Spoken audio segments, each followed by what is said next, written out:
everybody, Peppermint here, and welcome to Faulty Apprentice. This is a fantasy visual novel that just came out.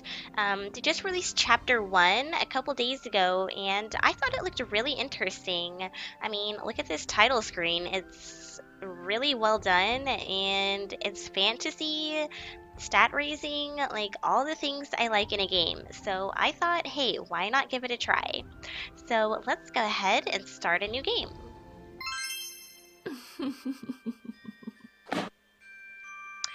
What's your name, stranger? Well, my name is Pepper. Boy or girl, that is always the name I go with. So, yeah. You're telling me the truth, yes. Yeah, that's my name. A goddess. Ah, Pepper is a strong and powerful name. You might be just the one I'm looking for. Come find me at the castle, and I promise all that you desire shall be yours. I'll be waiting. I'll be waiting for you. She seems a little ominous. But would you like to play the prologue? Recommended for first-time players. Well, of course. Alright, Pathway to Adventure.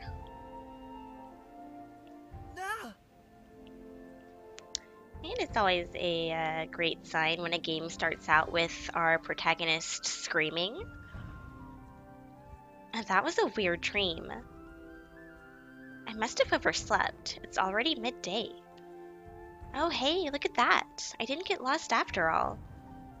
That's Stars Reach Castle up there. My last hope to find an apprenticeship. As you continue down the road, you begin to notice the number of people is growing. Not only that, they all have frightened expressions and are walking in the opposite direction of the castle. So we can ask around or we continue walking. Well, let's be social. Let's ask around, see what's going on. Everyone seems too preoccupied to answer. Ouch! Not looking where you were walking, you trip over something. Gandalf? Maybe? That's what it looks like to me. Stretched out from the shade of an old pine tree, you see an old barefoot with a sandal lazily hanging off. Looking at the source of the leg, you see an old man being constricted by the tree roots.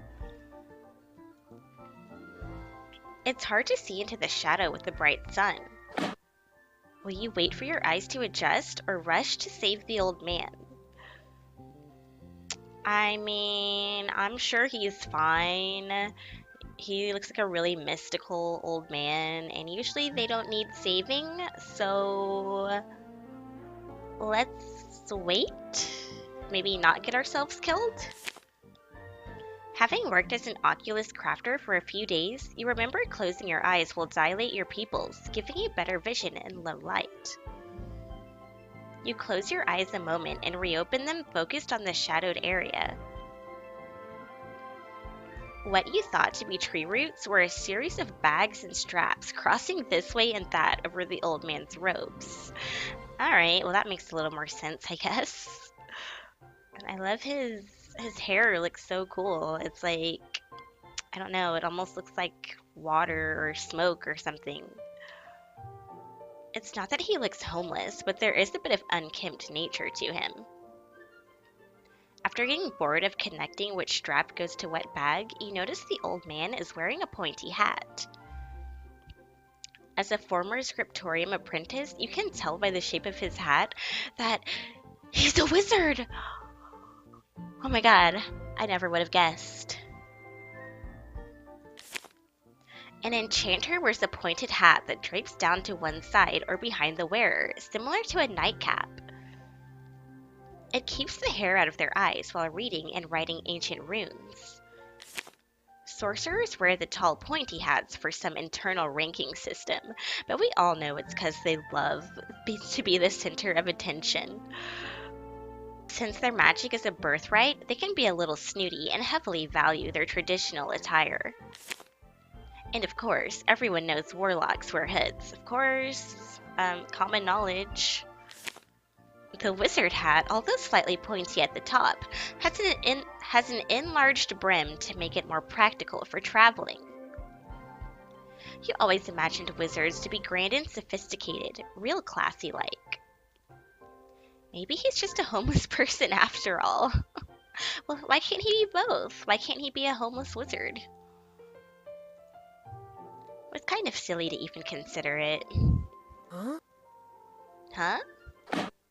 Sticking out from one of the worn leather bags, a piece of paper catches your eye. Leave it alone or reach for the paper?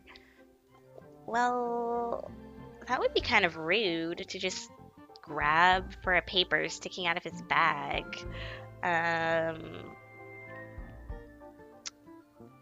Let's do it. We're gonna do it. We're gonna go for it. Reach for the paper. You slowly pull the paper from his bag without disturbing his slumber. Oh. Wet tunic contest. Saturday of the next full moon at the town of Brindle. Join the first ever wet tunic contest in the history of the Four Kingdoms. So he's a perverted old man. Alright. Ah, I see you're interested in the wet tunic contest as well. The old man strokes his beard and begins scanning through the lines of people, mumbling to himself. One can never be too careful. We should get going as soon as possible to get good seats. I wonder. That's most likely where all these folk are going. I'm gonna go with no. I don't think so. You get the distinct impression that the old man is not listening to you. Precisely. Precisely. Great minds think alike, you know. It is a pleasure to finally meet you, Pepper. He knows our name. Hello there. I am the great wizard, Durandal. You know me, or nice to meet you too. How do you know who we are? Precisely. Of course I know you.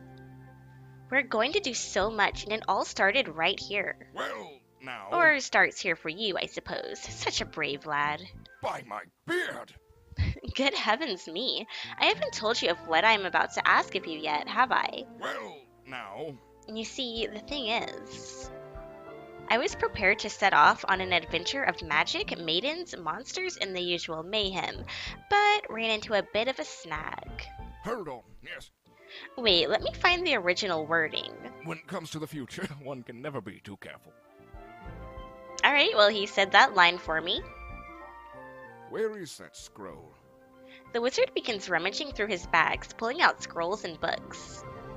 Eventually, an awkward amount of time passes. Oh, confusticate these scrolls! What good is knowledge of the future if you can't find the bloody notes? Where is that scroll? And blast it all, there was a grand recruitment speech written down, but I seem to have misplaced the damned thing. Now I'm not in the mood anymore. I need your help delivering an important message, something about the fate of the kingdom, maybe even the world. I wonder. You interested?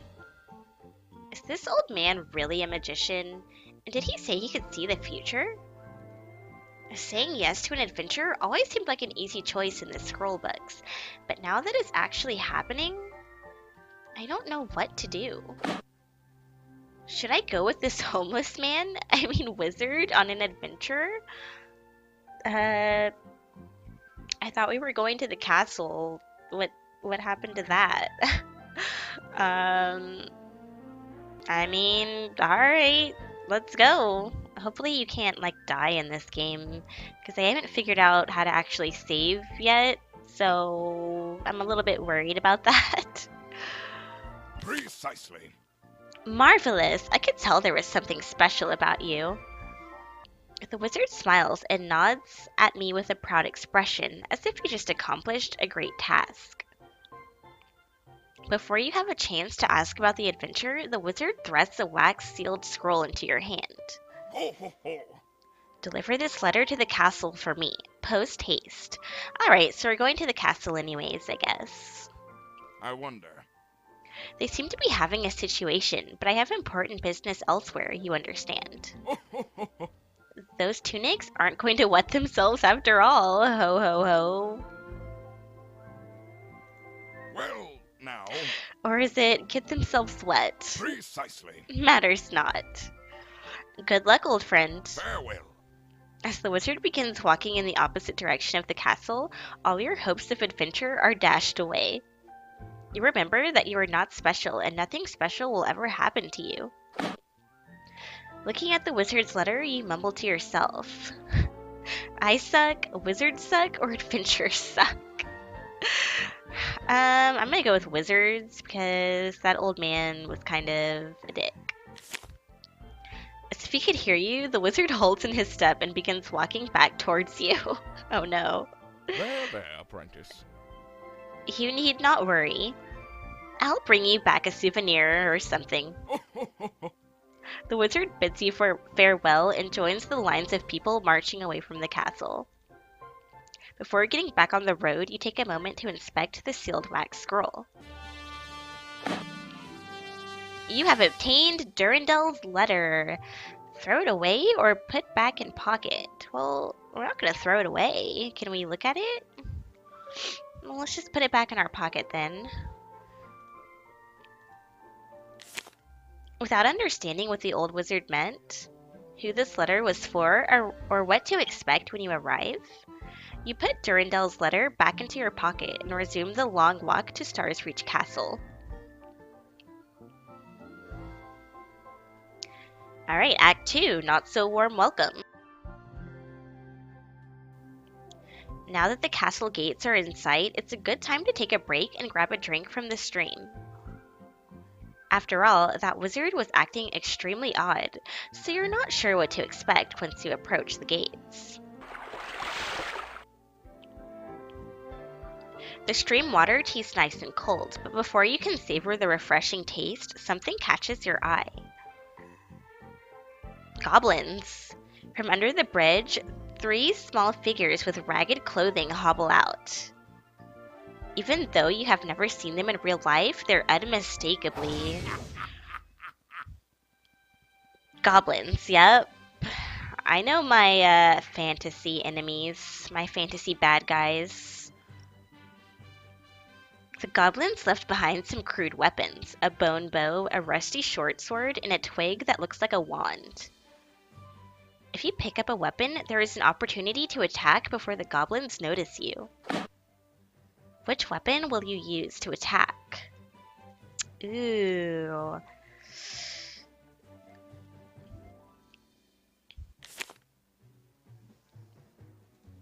Well, I'm afraid that the twig wand is going to be literally just a twig.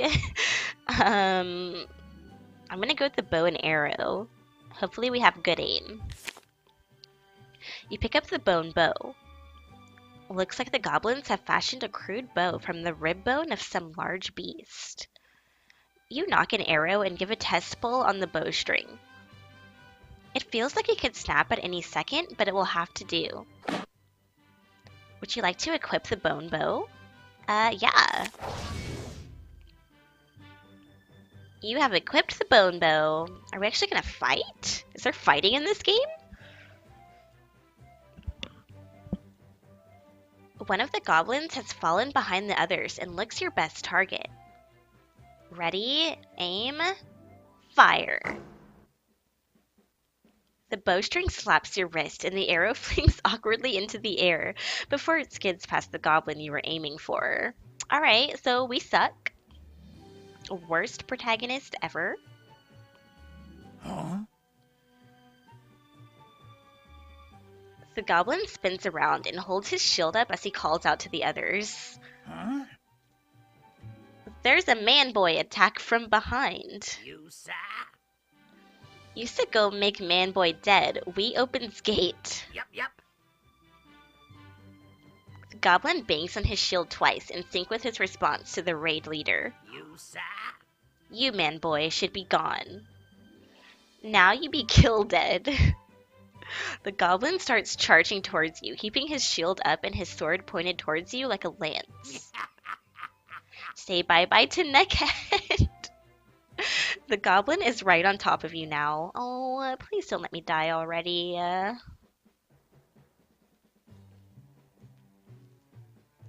He winds up for a big swing when he notices a twinkle in the sky.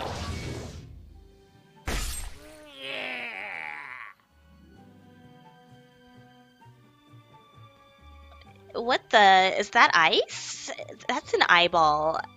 Did he just get impaled? The goblin has been replaced with gigantic, upside-down icicles sprouting out from the ground. Just as you think it almost looks beautiful, you are snapped back to reality by a cold burning in your lungs. Fan out and search the area. Check the area. Anyone carrying a weapon is considered hostile. Yes, Commander. Yes, Commander. You betcha. Yes, ma'am. The guards don't seem to have noticed you yet. What will you do? Call out for help or remain hidden? Ooh. We have a weapon equipped, so they might think we're bad. But if we remain hidden and they find us, then we look suspicious.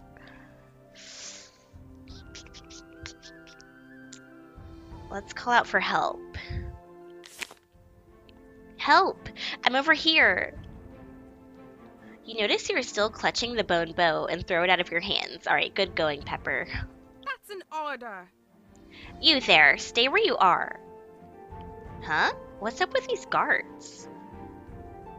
The guard points a tremendously long lance towards you as two other guards appear out of the mist at either side of you. Commander, we've got one over here. The mist begins to swirl as the form of a female knight with long hair and a glowing azure sword begins walking towards you. Waving her sword as if drawing an invisible line on the ground, the snowy fog is dispersed with a gust of wind. Alright, good, because that was like killing my frame rate. She gives you a size-up glance before locking eyes with you. I have no time for games. Why have you not evacuated with the other villagers? I have a letter, I'm looking for an apprenticeship, or I'm not a villager. I mean, all of those are true. Can we do, like, all of the above? Let's say I have a letter. Hopefully Durandal's letter is not, like, a threat or, like, a complete troll. No. That man is not a villager. Oh. A female knight walks up, carrying a huge broken greatsword, followed by a group of soldiers. Sorry to interrupt, Commander. Got it. The villagers have been safely escorted to the designated safe zones as you ordered. As we were crossing the bridge, I saw this brave fellow try to take on the goblins all by himself. All right. It was quite the valiant effort. Muffled laughter surrounds you until one of the guards steps out. Unacceptable. Commander, there's a letter scroll sticking out of his pocket. Guards. Search him. Yes, Commander. Yes, ma'am. The guard grabs you roughly and begins to pat you down. She reaches into your pockets and pulls out the letter scroll the old man gave you to deliver. After finishing her search, another guard comes up from the other side. Don't try anything funny there, Sugar. You don't want to get hurt now. Her hair looks like cotton candy. I love it. It's so fluffy. And she has bunny ears. She's my favorite character. He was carrying this. The guard hands over the scroll and falls back in line with the others. I must consider. The woman in giant shiny armor keeps her icy gaze focused on you as she peels open the scroll. After a moment of reading, she looks back towards you. Wet tunic contest. I knew it was going to be a troll. I knew that letter was going to be a troll. I have no time for games. You feel your face go beet red from embarrassment. this other scroll carries the seal of Durandal. Oh, okay, so they pulled out both of my scrolls. Got it. Unfortunately, that was just the one they pulled out first. The commander breaks the wax seal, and you see her eyes run back and forth over the scroll. Apprentice. Is this letter true? I don't know what it says. Yes? Agreed. Very well then. If these are the wizard's instructions, so be it. Guards! Durandal was forced to leave on urgent business elsewhere and has left us his new apprentice. Aye. It's true. He left through the west gate early this morning. He was in an exceptionally good mood. We know why. Saying a dream come true or something of the like.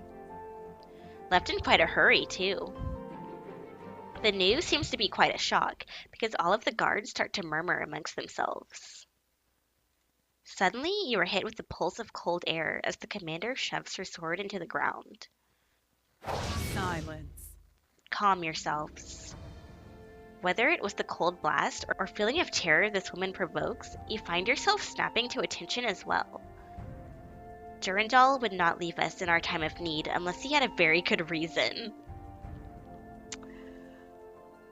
He understands what's at stake here. War is coming. We all do. But we don't have time to waste. Captain, take 2 squads and do a final sweep over the village. Got it.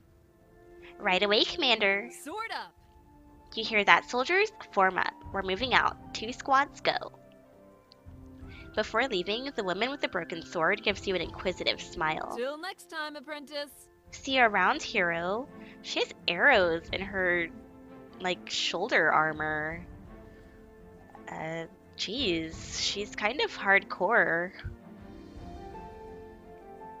The rest of you can go back to your stations. I need a few more words with our new guest. And with that, guys, I'm going to end this episode here. Hopefully I can figure out how to save, because I don't see the option. But anyways, this is pretty interesting so far. I've played a lot of visual novels, and I haven't played one quite like this, so I'm really curious to see where this goes. And I hope you guys enjoyed this episode, and if you did, don't forget to leave a like on this video, and I'll see you next time. Have a great day!